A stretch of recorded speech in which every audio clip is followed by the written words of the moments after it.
Here. Gregory Washington. Here. Lisa Kathleen. Here. Dennis Schaffner. Here. Director Bacon. Just stop it.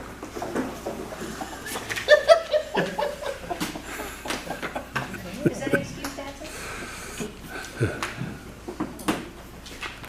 Okay, the next item is to adopt the agenda.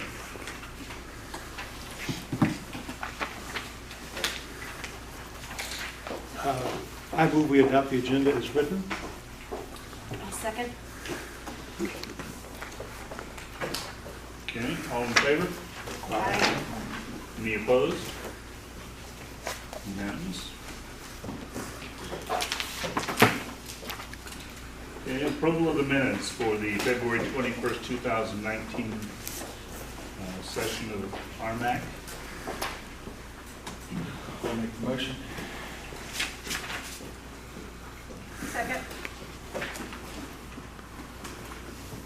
All in favor? Aye. Any opposed? I'll have to abstain because I wasn't at the meeting. Well, shame on you. All righty. Motion carries with 5 to 6. Okay, I'm going to switch things up a little bit. I'm going to allow our guest speaker to go before our community leader reports. She's promised that she's going to make her presentation real quick so she can get home. Thank you. So, some of you met me earlier, but I'm going to do this again. I'm Alexia Sveda, and I am now employed by Kern County under an OEA grant, and I will explain what that is. It is the Office of Economic Adjustment, and it falls under the Department of Defense. And the reason we have the opportunity to have a grant like that here is because we have China Lake and Edwards Air Force Base in eastern Kern County. And the county put in for this grant before they did. They had through the OEA, they had to have a consultant come through. For about a year and a half, they went to all the different communities in eastern Kern County and assessed the communities, what were the needs, what were the positives, and out of that came a set of goals. And we were hired, 3 of us, to implement those goals. And to give you an idea of what those goals are, there are 5 of them, 5 overlying goals. The first one is business development. Second, talent development and recruitment. Third, innovation and entrepreneurship. 4th, tourism and visitor attraction. And number 5, regional collaboration. And for anyone who wants to know some details, there was a really good article that came out in the Bakersfield, California, 20th of January or so, and it did a reasonably good job of explaining what this grant is about. And so I mentioned there are 3 of us. There's one up in Ridgecrest, there's another one in Mojave, and then I have Rosamond, Tehachapi area, California City, and Boron. And each of them have more specific goals, but they all are under those 5 underlying goals. And we have been hired for 2 years. I'm now 2 months into the job, have learned a lot, still have a lot more to learn, and I'm really enjoying being out in the community. I happen to be an East Kern person, and I am pretty thrilled as someone who has lived for just shy of 20 years in East Kern County to see East Kern County employees amongst us. So, any questions? Yes, could you talk a little bit about the New Biz grant and how that works? The Renew Biz, Renew, I'm sorry. yes. To get information on that, just simply get on the internet and search Kern County Renew Biz. It'll be the first hit. And I believe the closing date of it is, it's the end of April. It's a pretty quick turnaround. If you scroll down, you will see, first off, what it is. There's a guidebook, the application, if you want to know more, and very specifically the area that it entails and the vision plan that it's based on, that's also on that website for each of the 4 communities that can have Renew Biz. And really good webpage, everything you need to know is there. And in the handbook, there are 2 people to contact with their phone numbers and emails. And they know all the answers. I do not. They do. Well, in broad general terms, what are the grants for? No, the Renew Biz grants? Yes. It's for, now we're getting into the weeds. Well, not But much. very, very, very general. I mean, it's not, obviously, the Renew Biz grants aren't to provide people with someone to clean the toilet. No. So there must be some specific purpose in broad general terms that these are for. Broad general terms, don't quote me on this, please check the website. I believe it is up to $10,000. And it is then for individual businesses. So Okay, an so it's for individual business can put in for this, and they can do improvements on the outside of their business or infrastructure in front or on their property of their business. Again, please look at the website. Yeah. Something infrastructure would be lighting, sidewalks, that kind of thing. Does that answer your question? And there was an article about it in the paper. Perfect. Is that a matching funds type of thing where? No, Okay. that I do not know. Actually, I'm gonna be going into that with the chamber report. Alexia, do you have any money to grant? Me personally, no, I'm not that rich. Not personally, Now, in your job. no, I do not. I am here to implement these goals. I do not have any money under my umbrella.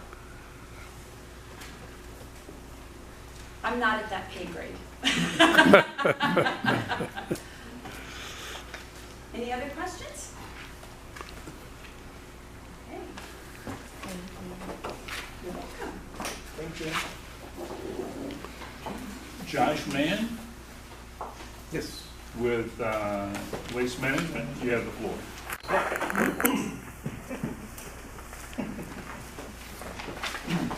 First, I want to say thank you so much for allowing us the opportunity to serve you. While Waste Management has been in the greater Antelope Valley for many, many years, that the opportunity to serve the Rosamond community has only come as of recent. For those of you who follow our Board of Supervisors here in Kern, back at their December meeting, they approved the assignment of franchises from your former hauler, the Benz family of companies, to Waste Management. And it allows Paul and his family to retire and go do a bunch of other fun things. As of February 1st, we officially purchased the rest of their equipment and facilities, and hired many of their employees, and are now serving as your hauler here in Rosamond. And to that extent, we also will be covering most of the rest of East Kern, and we'll be glad to your provider from here through the next several years of the current franchise contract. All that to say, in terms of the transition, I know that there have been a few issues that have come up, and I'll let you know that that's part of the reason why I'm here tonight, is to assure you that our intention is to make it right, whatever it is. In going through the transition, we took the data that we were given from the Benz company and input it into our system. That said, that data didn't come with a lot of background behind it, and so inevitably, as with any transition, there are a few things that don't quite come out how you anticipated. So we're hoping that you'll be patient with us. We at the end of the day, know we can do a great job for you, as we have in places like California City and Ridgecrest and Tehachapi. So to that extent, I am here as your resource. I've also brought with me Allie Vanderite. Allie from my team handles the residential recycling primarily, which is probably a project that we're working on here with the county in the very near future.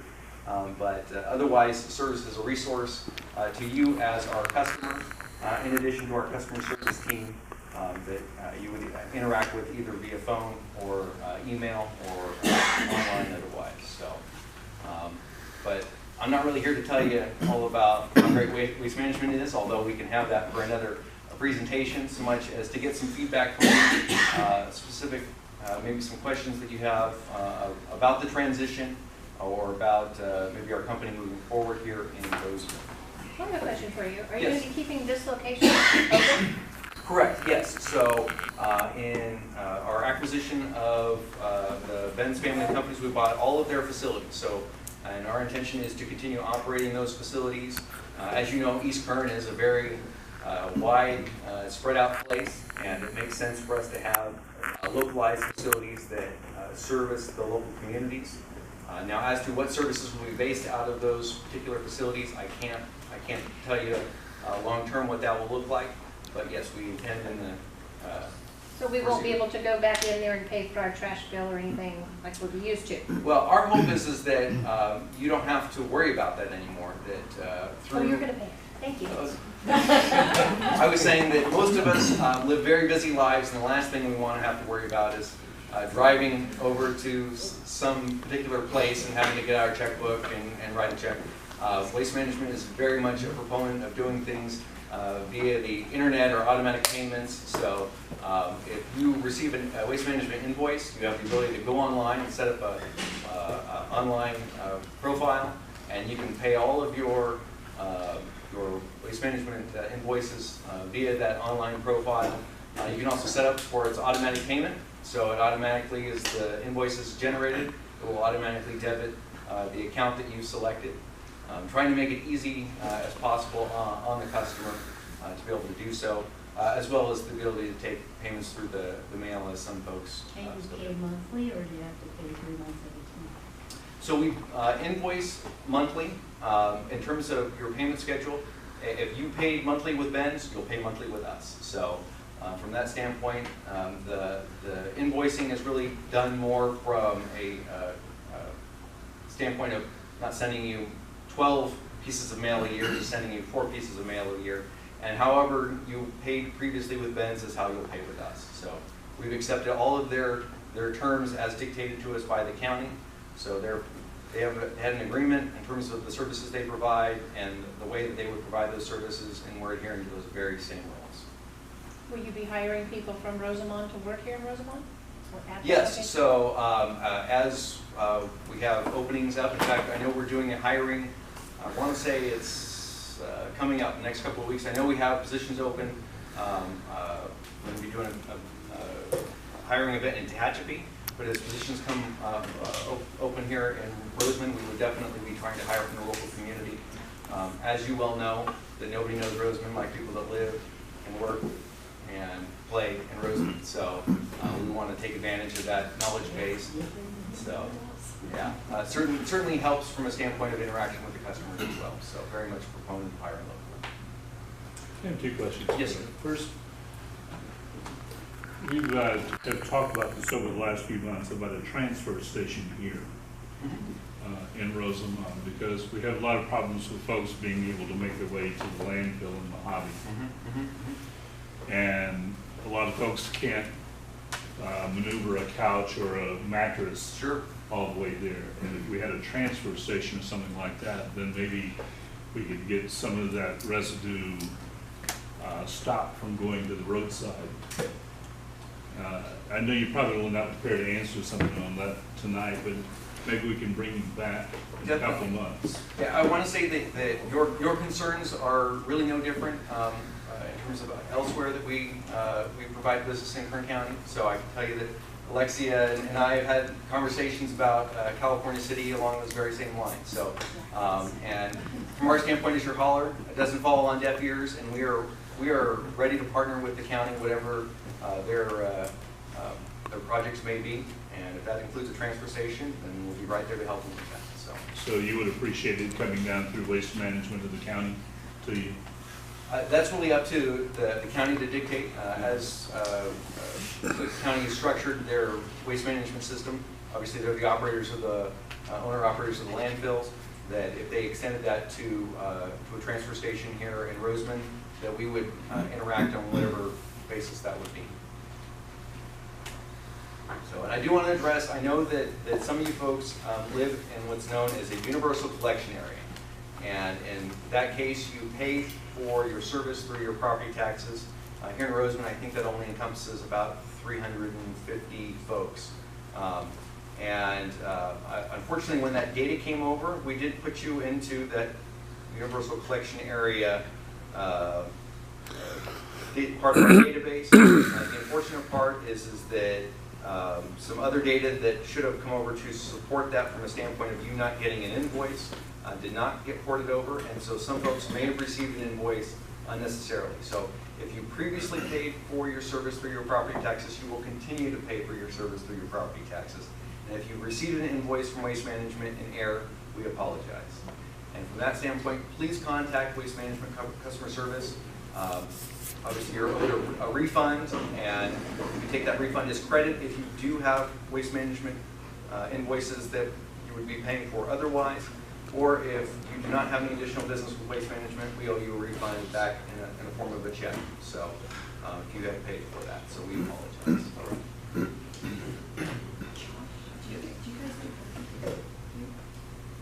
So bulky item pickup. In terms of exactly how that works for Rosamond, I'm going to confess my ignorance, but it is something that we will figure out. So that is, I'm getting up to speed on our different amenities, and I don't want to misspeak. Certainly from a standpoint of, I do know that as county residents that you do have cleanup events and such, and we will be attending to those as well. So, Are you going to be our one-person phone call? The answer is yes, thank you. What I would say is what I'm trying to say to you is a step is that if you have a question about your billing, that's best handled at the first step with customer service. I don't have direct access to manipulate your billing. So if there's an issue, I'm talking to customer service as much as you're talking to customer service. If you have an issue that falls beyond the scope of customer service, or customer service was unable to provide you with the information that you needed, that's where I would come into play. Oftentimes, customer service is limited by what they have available to them within what's been provided. So it could be that they don't have the talking points to answer your question correctly, or the information just isn't in their database.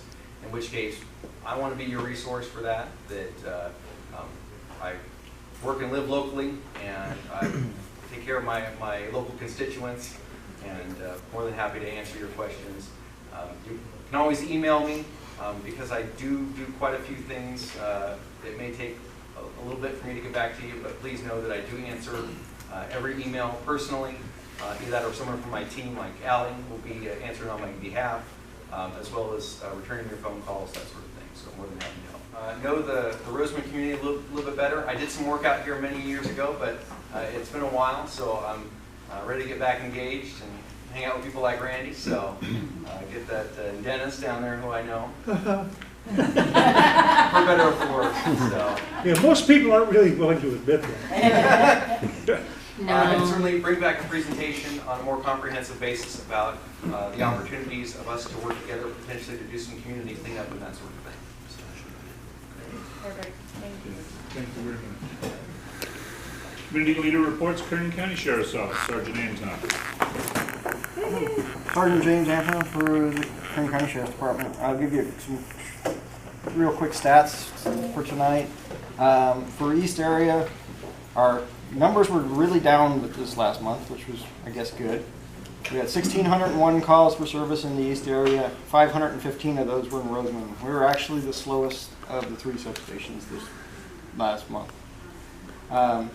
Arrests total for the East area is 52, and we had 21 of those arrests, but we were we made the most arrests here. As of March 2nd was my last day as Rosamond Substation Sergeant. What? The new Rosamond Substation Sergeant is right there, Sergeant Marcus Bonker. Oh, what's his name again? So it's a, wow, and a, oh, hi. He'll introduce, he can introduce himself. Marcus Monker. My first day was Monday. I worked here. I've been with the department for about 15 years, and I've spent most of my career in East Kern County. I was a deputy here and worked with Sarge. He was my senior about 9 years ago. So I'm very familiar with the area, the concerns.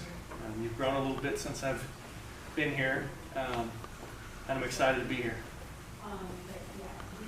I'm not actually leaving the area. I'll be here, but I'm going to be the night sergeant. I'll be working, like right now, I'm the person that's in charge of the East area. So, cool. So, not a whole lot's changed for me except for my hours. Marcus will be more than glad to take over. Well, welcome. Well, welcome. Hail and farewell. You're still coming to the meetings though, right? No problem. I don't know.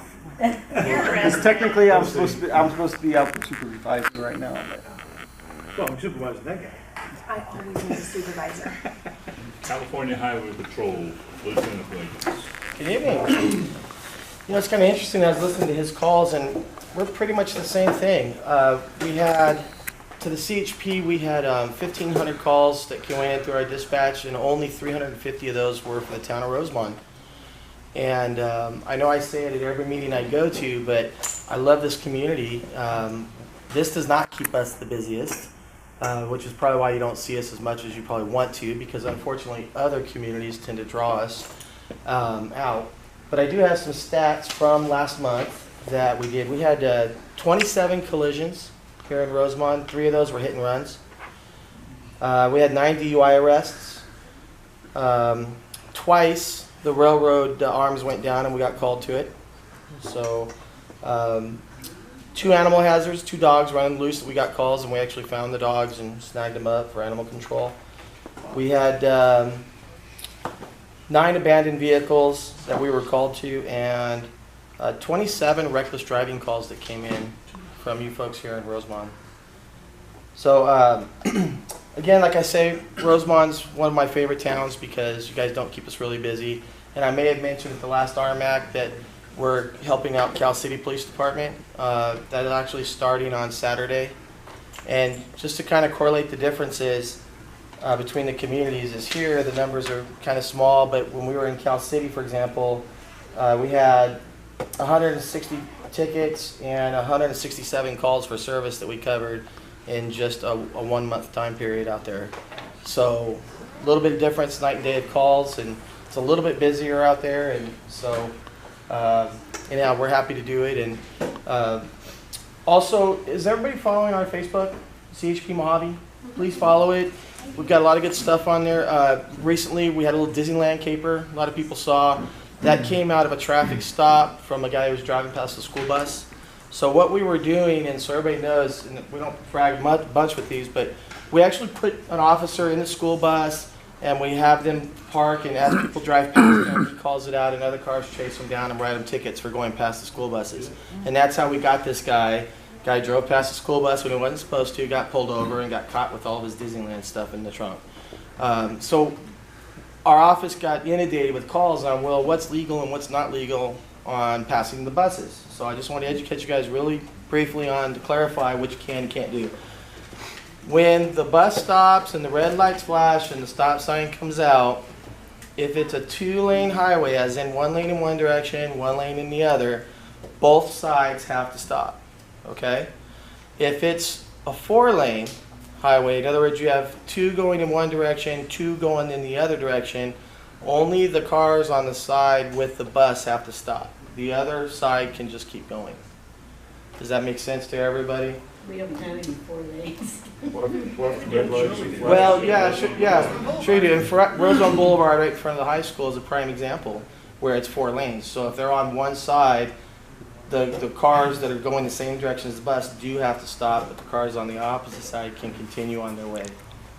Now, I've seen buses with red light flash and no stop sign now. Is that something old days? Well, the Is that stop still sign valid? was only added like within the last, I want to say, 8 years. So if it's an older bus, it's not going to have a stop sign. But it's the red lights flashing is the actual key. But we're yeah. getting new buses. Does a median in the road make any difference? It does change it, but out here from our standpoint for the way the dynamics of Rosamond, nothing changes for us. There's certain other areas that have 2 lanes, a median, and 1 lane, and it gets kind of convoluted, and so, but really here in Rosamond, it doesn't matter. So you pulled this guy over and he had a bunch of stolen Disney stuff? Yeah, Well, that's just plain goofy, isn't it? Well, he wasn't on our Facebook. He didn't know the rules. Yeah. He worked on that one Hey, just 2 days Justin, ago. out of the 27 reckless driving, did you guys catch any of those? Good question. I don't know. I'll have to look into that. I know for a fact that we do catch a lot of them because a lot of those turn into our arrests, our DUI arrests. Because quite often the partner person will call us and say, we're here, we're at this location. He's driving like, running through red lights or what have you. And by the time we catch up to him, half the time they're impaired. And then, and we do catch a lot of those. So for next month, I'll double check those records and I'll have a Was the correlation for you. accident here last night at 1 o'clock in the morning, an impaired driver? I know nothing about it. Why are you up at that early to know about that? He was on his way home from work and that someone hit the fast strip. If a beer can fell out when he opened his door, he probably was. Oh, okay. Any questions? Feel better making boom to the Was it? fire. Sergeant Anton said it was DUI. It was a DUI. Thank you. That's what I was. Thank you. Thank you, Lieutenant Thank Williams. you. Turn the floor over now to Kern County Supervisor Representative Mike Clark. And I'm going to call Lieutenant Commander John Williams up front to present a certificate of recognition to him. I recognize him. So this is a certificate of recognition that we are presenting to Lieutenant Commander John Williams for his exemplary service, support, and long-term commitment to the safety, success, and betterment of all citizens and communities of East Kern County. It's dated March 21st, 2019, and signed by our supervisor of our 2nd District, Zach Scribner. So congratulations, Lieutenant Commander. Great. Thank you, John. I do just want to say that, the CHP's been working really hard for you guys for a long time, but because I live out here and I'm passionate about the community and I'm passionate about my department, I think I've been sharing a little bit more of what we do and how we do it, and I think that's very important, especially with public trust and with things that's happening around the country with law enforcement. And so I just want to say thank you guys for being receptive when we come in and share what we have to say. So thank you. I'm very grateful for you. Supervisor Scribner would like me to give you an update on the high-speed rail position that Kern County has taken. The Renew Biz grants, Alexia is the person you're going to want to talk to. She's kind of new to her job, but she is the contact person, the one that was here that spoke on it. If you have questions, it's $380,000 in total. You can apply if you're a small business owner for $10,000 at a time. You can apply multiple times and get more than $10,000, but you have to put in multiple applications for that. And the deadline is April 20th. The cutoff for the this Renew Biz cycle is April 20th. It would likely, excuse me? They told us April 30th. Okay, maybe they extended it. I have an email from Lorelei that says April 20th, but they Well, it couldn't may extend it. change. She was supposed to send me some new information. Okay, okay. That's probably an extension then. But they should fund sometime in May or June of this year. So it's a good way to get some money to improve, especially the facade of your business here in Rosamond if you are a small business owner. There have been some decisions that have been made by the board related to the cannabis dispensaries out here, always a hot topic in Rosamond, but I believe Dennis and Bill are going to speak on that. And so I'm going to read to you from some excerpts from a an op-ed piece that Supervisor Zach Scrivener submitted to all of the East Kern newspapers. You may have read this, you may not have. I'm just going to share some of the excerpts with you related to the county's position on the high-speed rail project. At the February 26th meeting of the Kern County Board of Supervisors, District 2 Supervisor Zach Scrivener introduced a resolution calling on the California High-Speed Rail Authority to abandon the high-speed rail project in its entirety. The supervisors then voted on this resolution on March 12th, and it was passed 4-1. At its best, this so-called bullet train was nothing more than a pie-in-the-sky idea sold to the California voters in 2008 as a way to produce more jobs, breathe cleaner air, and experience less congestion on our freeways. Initially, the cost was estimated to be a modest $9 billion, with additional federal taxpayer and private investor money to cover another $10 billion. Additionally, the plan called for audits every step of the way.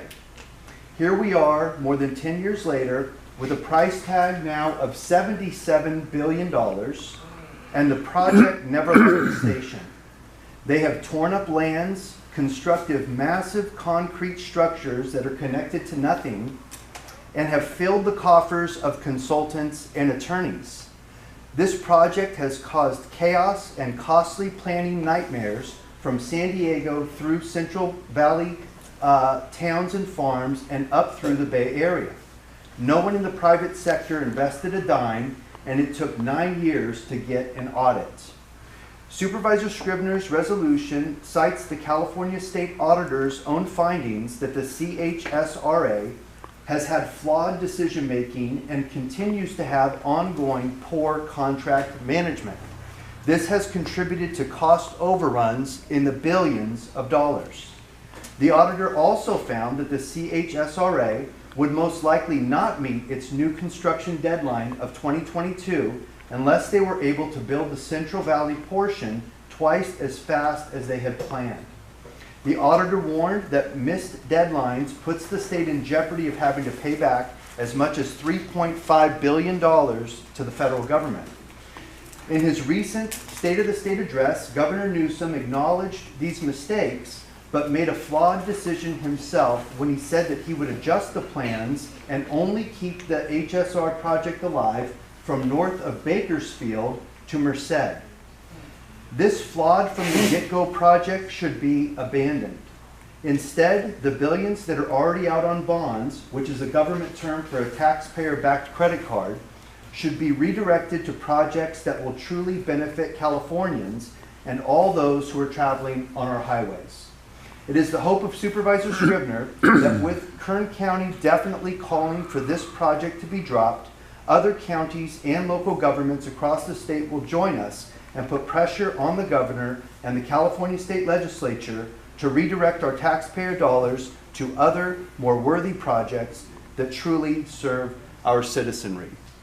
And so this is taken from an op-ed piece that Supervisor Scrivener ran out here in his district.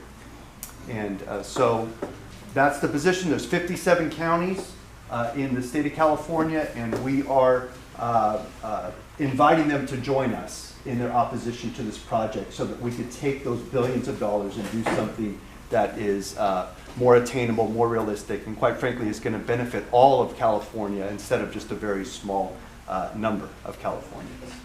So that's... We're the first county to oppose. Correct. Yeah, and Zach Scrivener is the one who proposed it to the board. This is his baby. So. Thank you. So is any of the construction that's going on in Bakersfield currently, was that part of that high-speed rail project, or are these separate?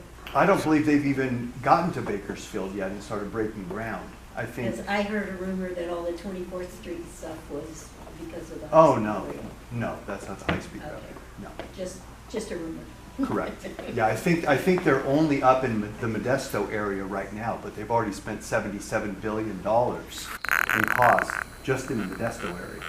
So you're not talking the Bay Area, San Diego. the idea that it was going to be 2 hours to go from LA to San Francisco, well, you have 40 some odd stops in between LA and San Francisco. It would take you 8 hours. You could just get on the Amtrak, and make the trip. So it's $77 billion, guys. That's a lot of money. It's a nice boondoggle, man. It's a lot of money. So Thank you. thanks. Okay, and the last item that I'm going to touch on under this area, on Monday, the 18th of March, we had Dennis Schottner and I attended on behalf of RMAC as well as the citizens of Rosamond. And this is the appeal for basically a time extension on the opening, or we should say keeping open the medical marijuana facilities. The end result of that being as follows. I'm going to go ahead and give you the dates first. Dates that these facilities must close by: ABDC is 24 May 2019. Lights Out Wellness, May 24th, 2019. Vape and Bake, May 24th, 2019. Organic Health Solutions, March 28th, 2019. Tanner Vest, March 28th, 2019. And The Plum Tree, March 28th, 2019. Those were the only ones that were allowed to stay open to amortize their pre-ban capital investments. All others are also illegal, and the sheriff has either already closed them and they have reopened, thus resulting in county council bringing legal action. I've also heard that there's someone that's planning on filing for an injunction against this, so this is not the end of it. Any questions? Just a comment. I was taking pictures, and there was a young lady from the RMAC who spoke about the subject as well. That she didn't. Yes, she went as a representative for herself, not as a representative of RMAC. Oh, okay. Rosamond All right. Municipal. All right. Yes, sir. And I said that very clearly both times I spoke. All right. Okay. Dennis, we have a representative from Senator Tom Lackey's office. He's not Okay. on the agenda. Yeah, I dropped him off the menu here, but go ahead. Good evening, everybody. Here on behalf of Assemblyman Tom Lackey, I just wanted to let everybody know we're going to be here starting now. We're ramping up the legislative session. Right now, there's approximately around 2,000 bills that are going to be introduced, and the committee season is ramping up. One of the big things that Assemblyman Lackey has most recently been in the news for is his strong opposition to Gavin Newsom's announcement on the death penalty. He's not only been the lead spokesman on behalf of, he's actually the vice chair of public safety, so he hasn't just taken that position on behalf of his position, but in addition to that, on behalf of the Republican caucus. He strongly opposes that decision, specifically because he feels it violates the voice of the people. Individuals in California had the opportunity to arbitrate on this issue twice, once in 2012, once in 2016. And in addition to that, he takes it as an offense to the families that have suffered because of the actions of these monsters. All you have to do is do a little bit of a Google search, Tom Lackey death penalty, and you can get a lot of his quotes and a lot of his stories from a lot of very mainstream news sources. In addition to that, he's introducing legislation that addresses a variety of different issues. Right now, he's actually working with the CHP to introduce a bill to try to establish cannabis testing on CHP premises to be able to come up with a standard of impairment. So that right now there's a very gray area, and we want to help law enforcement be able to keep our roads safe. That's one of the bills that he's working on this year. In addition to that, I'd like to give everybody the information for his legislative director. His name is Mark Isidro. His email is mark.isidro Isidro, ISIDRO, at asm.ca.gov. And again, the legislative season is starting to ramp up, and if anybody has any bills that you want us to keep an eye on, as you know, Senator Malarkey, his legislative staff takes care of most of that because there are so many bills. But for example, one of the bills that we're keeping a close eye on right now is a use of force bill that truly affects public safety officials like our sheriffs and our CHP officers here. And Senator Malarkey has discussed the issue with them, but it's just one of the bills that are being introduced to keep an eye on. But at any point in time, if you want to get in contact with our office, please do. In addition to that, he also extended to me to let you know to the board and the community that he would like to have a community coffee here. I think we had one about a year and a half ago, and he wants to come back and kind of get some more feedback on the community, specifically because the legislative session is starting to ramp up, and you really affect the way that he votes on a lot of these issues. So please feel free to come out to that event, and I would like to work closely with you to try to get a good date where we can think that the community can come out. Thank you. Yes, sir. That was a great report, but we never heard your name. My name is Brian Angiano, and I'm one of Senator Malarkey's field representatives. Brian Angiano. Let me spell that for you. Please. Yes, it's A-N-G-U-I-A-N-O. And let me also give you our district director's name. That's going to be Vanessa Wilk, W-I-L-K. And the emails are all the same, so it's first dot last name at asm.ca.gov. Okay. Thank you very much. Okay, Rosamond Community Watch, being represented here tonight for them. However, the community cleanup that was scheduled for this weekend has been postponed. There has been a logistics issue come up, and so we won't have one this month. Rosamond Community Services District, Mr. Wood, you have the floor. Yes, good evening. Just wanted to have a couple of announcements.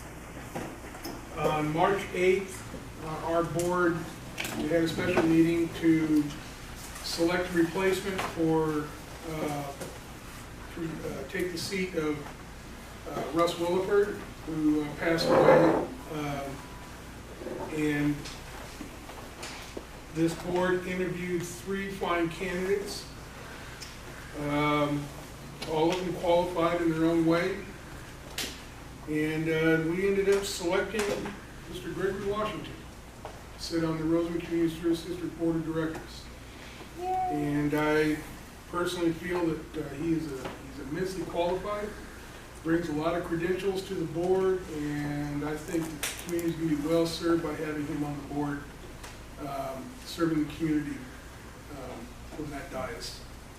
Also, on March 11th, we met with members of the Rosamond Historical Society, and we've been discussing with them and working out details, but they are going to be on our agenda for next Wednesday, and look like we're going to be able to work out the details to get them a building where they can open up a museum on Diamond Street in our old community center that it's been vacant, we're not using it, and don't have a lot of details right now, but we are progressing forward to get a museum for this community, which I think is going to be very beneficial to the community.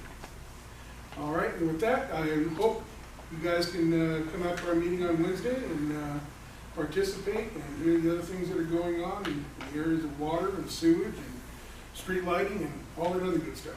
Thank you. Greg, one thing to add to that, to your presentation.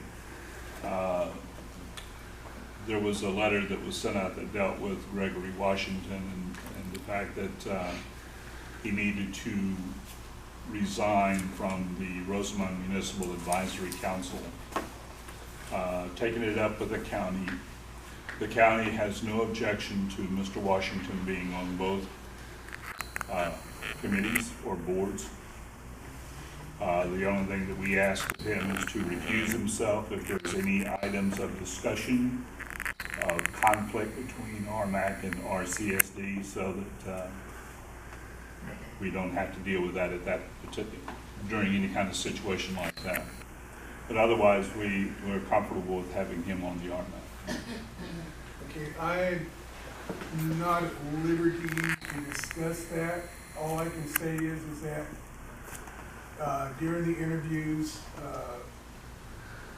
with discussions from our legal counsel, felt that there is a potential of a conflict of interest. Of course, it's voluntary for Mr. Washington. That's his decision alone. And but that was discussed there, and there's really nothing more I can say on it, because I have no decision. You know, Mr. Washington, it's whether he stays on the RMAC board or not, that's his call. Okay. I guess it really falls to you, Greg.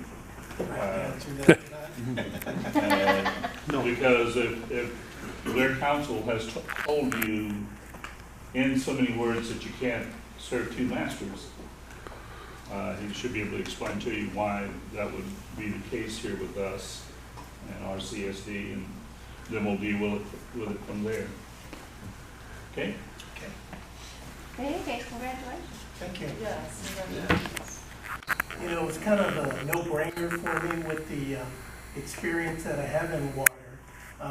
And recently retiring, it was kind of a no-brainer to give what I had to the community. So that's why I ran for the RCSD board. Okay. Rosamond Chamber of Commerce, Jack? I have a lot of experience with water too, I don't know. Yeah. All right. My topic's been discussed a couple times already, so I don't know how much more I'm gonna have to add. It's the only item I was gonna bring up tonight, and that's on the 2018-19 Renew Biz grants. What I do want to mention is on the rosamondchamber.com or .org, gets you the same place. There is a website tab that says Renew Biz Grants. And if you click on that, it has the vision plan for Rosamond that was developed a long time ago. In fact, Bill Parkman was part of that workshop. And that whole vision plan is on there, as well as the Renew Biz Grant Handbook is on there as well, in addition to the application itself for the grants, which is on the Chamber website. So you can download all of those, are all in PDF format. Is it limited to certain areas? It is limited to certain areas. It's basically Right this here, area right downtown? here, yeah. It's available to business owners. Okay, so if somebody's leasing or renting a building, it wouldn't be available. So like down Sierra Highway, that wouldn't count? Half of Sierra Highway. Half of Sierra Highway on this half. Within this area here, 20th, I believe it extends down to Avenue Way, Rosen Boulevard. And It just goes to Orange. It does only go Yeah. Orange? Okay, because somebody said it went all the way, and I didn't think that was correct, but thank you. But it's up to $10,000 per APM for your business, so you can apply for more than one, depending on how many APMs your business has. So your business has one APM, which is a parcel number, then you can apply for one grant. It does have to have quotes or fair labor. Usually they want to see a contractor, but there's other ways you can get around that as well. But you still have to submit a plan. Now, the original information I was sent said April 30th, so it's not like maybe they changed that. Terrence had sent me some original emails saying it was due April 30th on the grant. When did you get that date? That was prior to It was back about 2 months ago. Oh, okay, yeah. So no, I don't know think if it's they April brought the 20th, date back yeah. on us or not, I don't know. Yeah, I have an email from Lorelei Oviatt Did from she say about April 3 weeks 20th? ago, and she said April 20th, so Okay. I would say it's probably more. Unless they just want to get him in early, maybe, before the 30th deadline. But, so anyhow, all the information's there on the chamber website. And it's all right there, ready to download, take advantage of it. And it's a good program. It comes from the Renewable Energy program. So that's actually where the grant money comes from. So it's not really directly from the county. It's actually part of our solar projects and the returns from that is actually what helps our unincorporated districts or communities. Jack, I have a question for you. Yeah. Are you gonna reach out to the 34 empty businesses that are within this area and ask them to all apply, the business owners? So Well, we can do it- some face fronts to get some more things- business in? Okay, we've gotten information released kind of late on this, which is typical for the grants anyway, to be honest with you. So we're gonna be meeting next week. We're gonna try to do a rollout next week with waiting for Lorelei's new information to come in. And then we got a meeting early next week, but we're gonna put up a document. There's too much information to print out and hand out to everybody, otherwise it would. So we're gonna put together a document and actually walk it around to the business owners. Okay, but there's a lot of empty businesses, so are you gonna be able to Sure. reach out to those empty Do businesses the and try best to we get them to can, you know, it would be nice if they could take advantage of it, because Right. it's gonna take a lot of renovation for some of those empty Right. buildings. But it would be a good opportunity for them to take advantage of that. Okay. Absolutely. Okay, thank you. But, If you need help with it, let me know, because I can help you, definitely. Get in contact with them. Sure. Okay. Jack, when submitting an application, will you need cost estimates? I'm sorry? When submitting the application, will you need cost estimates? Absolutely, absolutely, yeah, you'll need a full write-up. Yeah, you have to have full quote set up. It's due April 20th? Apparently they moved it up to April 20th, yeah, it was April 30th. Short time. Yeah. Not a lot of. Yeah, not a lot of time. Mr. So- Melchers will be busy here soon. Yeah, so we're hoping in the future, and I've already been talking to Alexia and about it, see if we can get an earlier rollout so we can work with the community a little better and have more time to work, get some workshops with the business owners and things of that nature so that we can properly administer the funds. But it's a good opportunity for some improvements. It actually covers signage, awnings. They're looking for long-term improvements, basically. You know, not something that you're gonna do and the next year you're gonna have to do it again, that kind of thing. They're looking for long-term improvements to the business, you know. Infrastructure, electrical, sidewalks, things of that nature, you know. So it's pretty wide encompassed. So, but you just gotta take advantage of it, get busy and do it. So if you get a chance to get on the chamber website, it's all right there. Go see it and download the information, review it. It's all there. It spells everything out, all the details. Grant application, you can see the whole process. It's really not that difficult, you know, you just gotta do it. Other than that, yeah, we're gonna start planning September 1st. We'll next meeting, we'll have all the information on that, but we will be starting a theme contest pretty soon. So just kind of back in your mind, start thinking themes, and when the contest comes out, we'd love to see what you come up with. And that's about all I have. Anybody have any questions for the chamber? Yes, sir. Jack, you have given grants to churches before, not just businesses. Yeah, 501s, absolutely. Yeah, so churches, and I was thinking of the museum, it might need a coat of paint. Yeah, well, I went down to VFW and talked to them. Yeah, yeah. And, so, yeah. But I don't, VFW got out of the room here, so. Yeah, that's so. Baptist Church needs some. At the time, I wasn't sure about the district, but I looked at the vision plan, that's what I wanted. Any other questions, Matt? Thank you, Jack. Southern Unified School District, Carol, do you have the floor? I do. I even wrote something down so that I wouldn't forget anything. I'll turn around and look at you. Okay, so yesterday,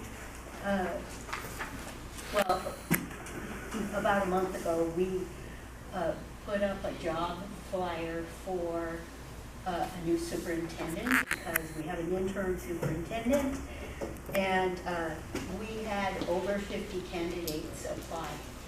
So that was really encouraging for us. Over 30 candidates that applied. 23 of the candidates met the criteria that we had on our flyer, so 7 of them got automatically disqualified because they didn't have the proper credentials. We chose 5 candidates for interviews and 2 alternates in case like their recommendations don't pan out or something, you know. So we have 7 highly qualified people to interview, and we're really excited about the prospect of finding someone who's going to be invested in this community. That's one of the things we're going to be looking for. How are you going to make yourself part of our community? So that's going on. We're excited. We just had our budget report. We get 2 budget reports per year, and as you probably realize, our budget has had some problems, and so we've had to make a lot of cuts, but honestly the cuts aren't as bad as they seem because we had a lot of duplicated positions, classrooms that weren't full, you know, so we're just looking to make sure that we use all the money that's available to us wisely. So within 2 years, we should be fiscally sound again. We'll be able to pay back all the money that we borrowed from Kern County Superintendent of Schools, and have a positive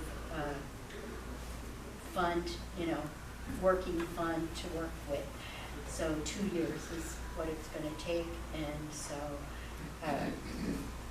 we're starting to see the results of all that hard stuff that, you know, nobody likes changes, but sometimes you have to make the hard decisions.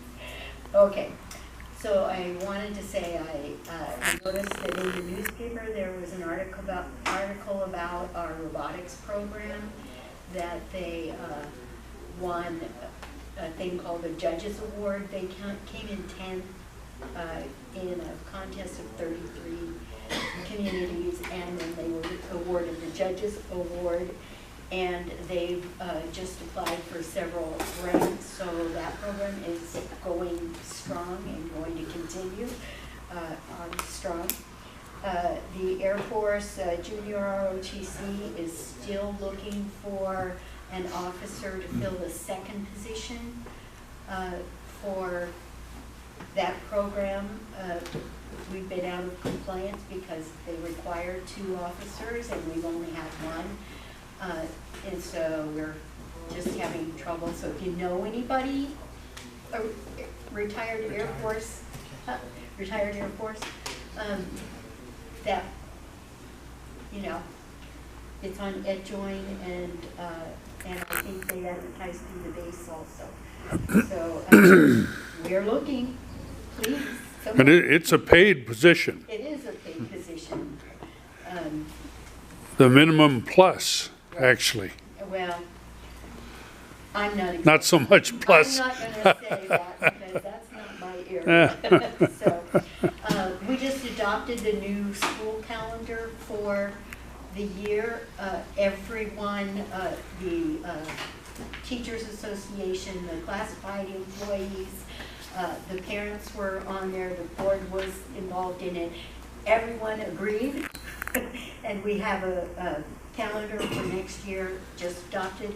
It's really a lot similar to the calendar that we had this year, so it should be, it went pretty smoothly.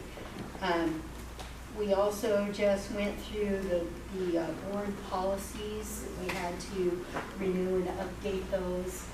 Every time there's a new law written, we have to write it into our policies. And so we were looking at our community in particular, you know, how does this apply to Rosamond? And so we made the changes that needed, and so those got all updated. I wanted to emphasize the LCAP meetings. LCAP stands for the Local Control and Accountability Plan, and it's basically a lot of money that the school is given to make sure that our kids get their needs met. And we are looking for community members, parents, anyone that's in the Rosamond district to come and join that committee and help us make good decisions for how this money is spent to solve some of the problems that we're having, you know. One of the issues that keeps coming up is bullying, truancy, scores, you know, scores on tests. So all these decisions are made through this committee, and everyone can come and join it. So if you're interested in helping guide the spending of money in the school district, this is the committee to join. So the next meeting is Wednesday, March 27th. It starts at 3:30 and goes till 5 o'clock. And if you want to go, contact Dan Wexler at the district office and let him know you're going to be there so he can print out materials for you. And What is that meeting called? LCAP. LCAP. It's gonna be at the elementary school? It's at the district office. What district office? District. Okay? One more question, Carol. Yeah. Out of those 7 candidates that you have, how many of them are from Rosamond? Do you know? One. One? Thank you. But many of the candidates are from Homedale or have worked in Mojave, Lancaster. They kind of got extra points with us if they knew the area. But it wasn't, you know, you didn't get voted out for them. But we're going to be asking, how are you going to be part of this community? So we don't want somebody that's just going to commute in, do their thing, and you know how that works. I do. In some of the other things. Okay, so that's my report. Thank you. Thank you, Carol. Antelope Valley citizens for responsible use of water. Mr. Scott. Not too much of a report. As you can imagine, with all the rainfall we've had, the reservoirs are all throughout California are all in pretty good shape. The snowpack is in good shape. And if you hadn't heard, California officially is no longer in a drought condition. The last one of those little areas was kind of wiped off as far as when we're going. The Water Master Group still is continuing to meet, and there's also an advisory committee. Of course, they continue to meet. The Water Master, the next one meeting is next week. Their main activity lately has been sending out a lot of letters and so on for people that, for organizations that need to comply as far as being, reporting in their water usage, making sure they've got the meters authorized or certified and so on like that. That's about it, unless there's any questions. Randy, do you hear a lot of talk about the California water fix at the Water Master meetings you go to? Yeah, I haven't been to one of the meetings lately, but hasn't been much discussion about that at all. Because there was talk from going from 2 barrels to 1 barrel. Yeah, yeah. I think that's still kind of off in the whole political realm that of, how can I say that politely, lack of reality at the moment kind of a thing. As far as getting to local folks discussing that kind of thing. Yeah. There's still a lot going on. There's still a lot of people looking at making something like that happen, but that's still kind of far out. Millions of dollars. Huh? Oh, thank you, Edwards Air Force Base. I've invited Dr. Smith to speak next month to update us on what's going on out of Edwards. He's tentatively given me a yes, but I'm still waiting for a hard yes. But God willing, we'll have an Edwards Air Force Base update next month. I was invited to go on a tour Monday of the base and review all of the projects that are working towards the next NASA project, Moon to Mars. And the leader of NASA gave an eloquent speech. He's got the money to make it happen. And so we went to Virgin Galactic, we went to Maston at fast speeds without making sonic booms to make everybody spill their coffee, you know, so. On a personal note, you know, I was the community relations guy at Edwards for 20 years. And when I retired, a guy took my place, and he's now moved on. Pressure got to him just in a year, and they've replaced. They put a person in that slot now. You may remember a couple of months ago, Danny Bazell was here talking about the foundation. Well, he's now the new community relations guy for Edwards. Cool. Yeah, good. Thank you, John. Community announcements. Bona fide representatives of community service organizations and clubs are invited to announce upcoming events open to the public. Please limit presentations to no more than 3 minutes. I'm Gene Alchers. Our Rotary Club here in Rosamond is having our Sheriff's Appreciation Dinner tomorrow and the Saturday night at 6 o'clock at the Rosamond Elementary School. So we're going to honor all our sheriffs. There'll be some opportunities for you to enter into some raffles, and then there'll be a nice dinner, and then of course we'll honor, there'll be a sheriff of the month, or the year, I mean, and he'll get a nice handgun. So, I want you all to come out and join us. So it's 6 to 8 and not 5 to 8. Yeah, I saw 5 to 8 on the ticket. 5 to 8, 6 to 8. We're going to eat about 6, so come a little early. Is that Saturday night? Saturday night. Tickets available at the door? Yes. What's it cost? How much? $39. Or you can buy the American money? Or if you want to buy a table, you can sponsor a table.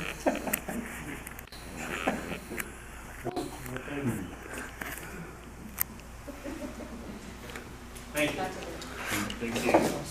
Public comment period. Any member of the public may address the council regarding any matter of concern to Rosamond residents. This need not be related to any items on the agenda. However, law prohibits the council from taking action on matters not on the agenda. Please limit your presentation to 3 minutes. And I'd like to start off and let Albert start this off.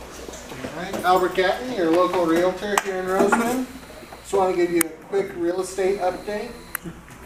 For January, we had 28 homes sold here in the Rosamond area, which mirrored the year before, so we're pretty steady as far as volume goes. Our price per square foot was at $156.12 for January. February, we had 28 sales as well, which is good because it was a short month. And our price per square foot went up quite a bit to $165.53. Yet the average sales price went down. So January's average sales price was at $256,679, and February was $246,424. So what that shows us is that they were just smaller homes that sold in February, but for a higher price per square foot. Okay. Currently, we have 45 homes that are pending sales in Rosamond, with an average sales price of $276,380. and that's an average per square foot price of $162.37. And then those that haven't sold yet, those that are still active, we've got 36 that are currently active. And the average list price of those is a little bit higher.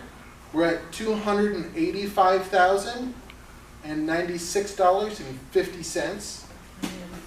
And that average square foot price is $168.26. Now, if you want a little bit different information, we do, with the help of Rosamond News, we do publish a weekly update in the Rosamond News. There's a full page in there with recent activity. And if you have any questions, please feel free to give me a call. I'm more than happy to answer any of your real estate questions. A question, Albert. Sure. Do you know how many businesses have sold here locally? Not right offhand. We had our Brown Act training last week, and there were some fundamental problems with the way we do our agenda. So we're going to be changing it some. This one reflects that a little bit in the aspect that we do not show standing committees anymore. We will establish ad hoc committees as an issue develops. For example, we have one right now that deals with the access road that we would like to get for bypassing Rosamond Boulevard in the event of a train problem. Another one is signalized crosswalks in 3 locations here in Rosamond. And when I talk about signalized crosswalks, these are crosswalks that are not currently at a signal intersection. A good example would be right over here by Gateway Plaza and Rosamond Plaza. The other is at the high school, between the high school and Tom's Restaurant. And then the last one is down by Tropico Middle School. There are crosswalks there, but there needs to be more control over vehicular traffic in that area. So that's one of our committees that we're working on, those 3 items. We have Edwards Air Force Base has expressed some interest in supporting us on some of these things. At this point, I can't tell you what that's going to entail.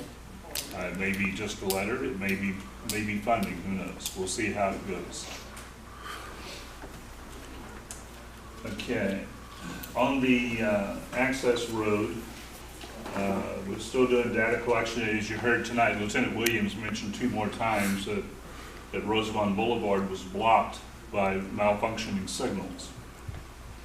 And one of the things that the community could do to help us on RMAC is to document whenever you're traveling and you are being impeded by a malfunctioning train or malfunctioning lights. We met a couple of months ago with representatives from Union Pacific. They didn't feel like they had any problems. So we need to develop some documentation to support the position that we're going to be taking on that. Okay, administration office space, files, and equipment. We also had a meeting earlier this month with Tim Garrison, who is with General Services. We are looking at a couple of different places. I mentioned it last month and kind of haphazardly, I guess, but there are a couple of places here that belong to the county, and we're looking at which ones are available to us to be able to get an office space in. And as it stands right now, the ball is in the court of General Services. Okay. The last item under this is the Brown Act training and ethics training.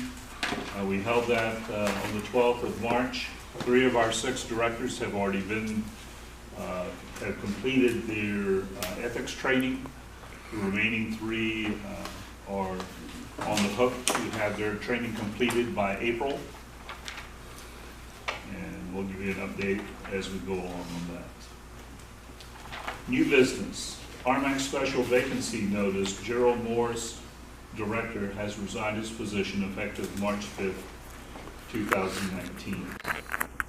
Kathleen Kraus, Clerk of the Board, Kern County Board of Supervisors, has issued the notice and posted the vacancy. It has also been posted on RMAC's Facebook page. If you are interested in serving on the Rosamond Municipal Advisory Council, I solicit your nomination.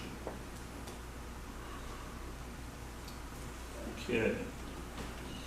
Any other new business? Okay. Director's agenda referrals. Do you have anything, Greg? No. Lisa? Not this time. Okay. Ryan? And Brendan? I've been called worse. My better. Okay. Donna? No. Dennis? Referral? No.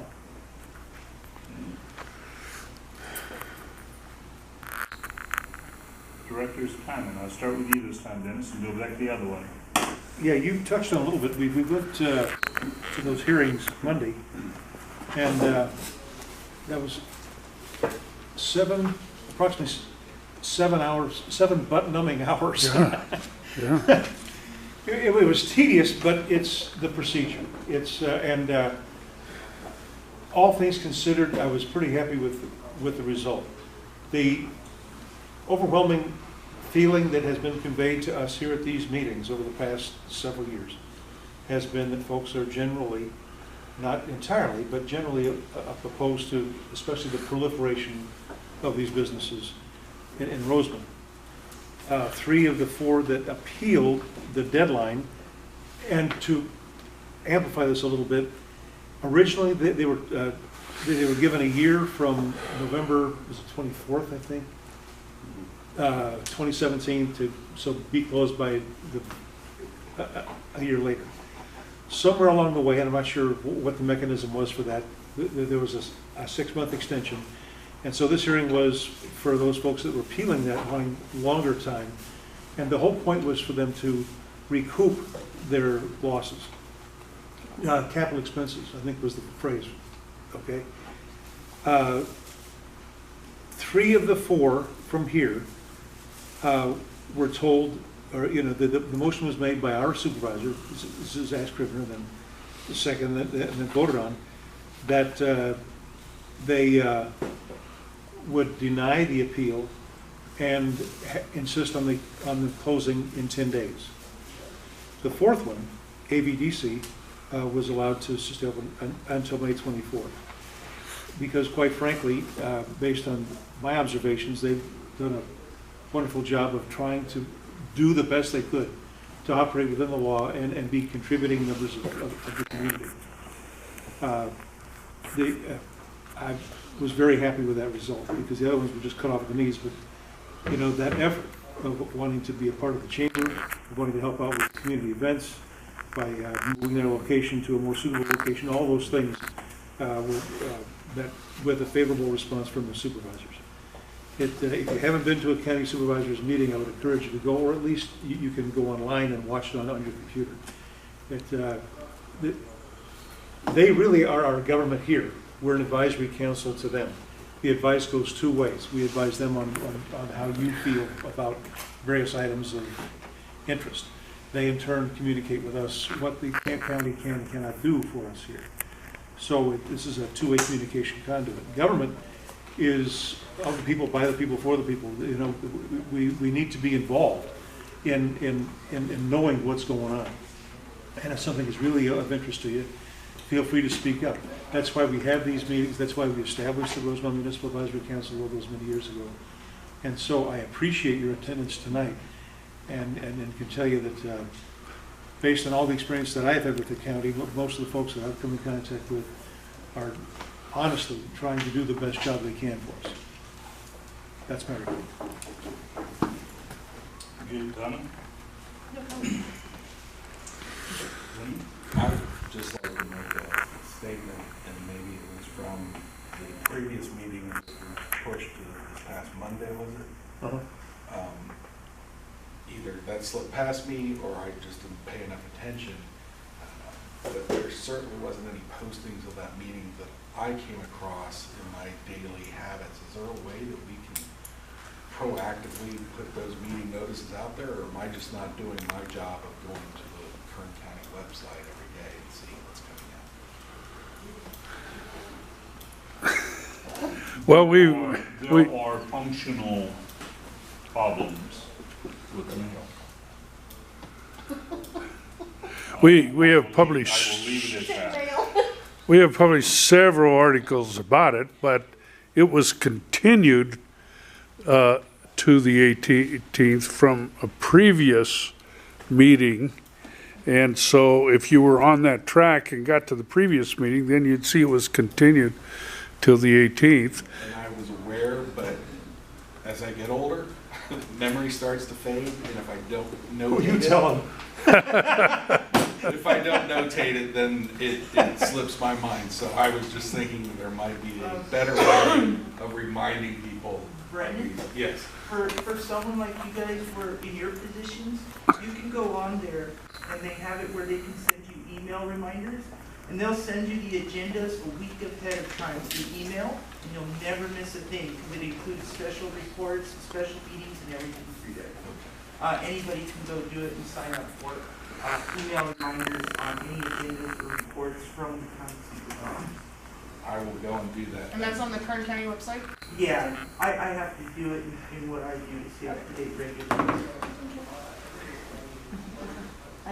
He is correct. You can sign up for it. I mean, I got my email notification at 2:02 p.m. from the Kern County Board of Supervisors with the agenda. And I get them every meeting they have. That's my email. I can look it up and see what they're talking about. And if it's something I want to participate in, then I'll make the drive down to Bakersfield to do it. So you need to go on the Kern County Supervisor's website and sign up for emails. Thank you. Lisa?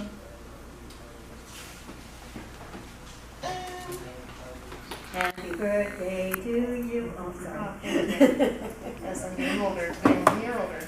You know, we probably should say something about, before you leave, make sure all this is straightened up, because they're gonna have a thing here tomorrow. Yeah. I do not have What's the anything giveaway? at this time. Sorry? That is not for me, actually. I was kind of shocked. I was like, please don't. But thank God it's not. That didn't even occur to me. Okay, Brent? Yeah, I'd like to bring up something Director Checkley talked about a little earlier. 32 vacant businesses in our community. We're going to look at a vacuum of 6 additional buildings once the marijuana dispensaries are gone. That's quite a bit of empty buildings in our community. I think we need to find some creative ways to bring business to our community. I'm sure there are people working in their homes with businesses that may be ready to take on a small business loan and open up a shop on Diamond or something, but that's something that we really need to be concerned about, 32 vacant buildings in Rosamond.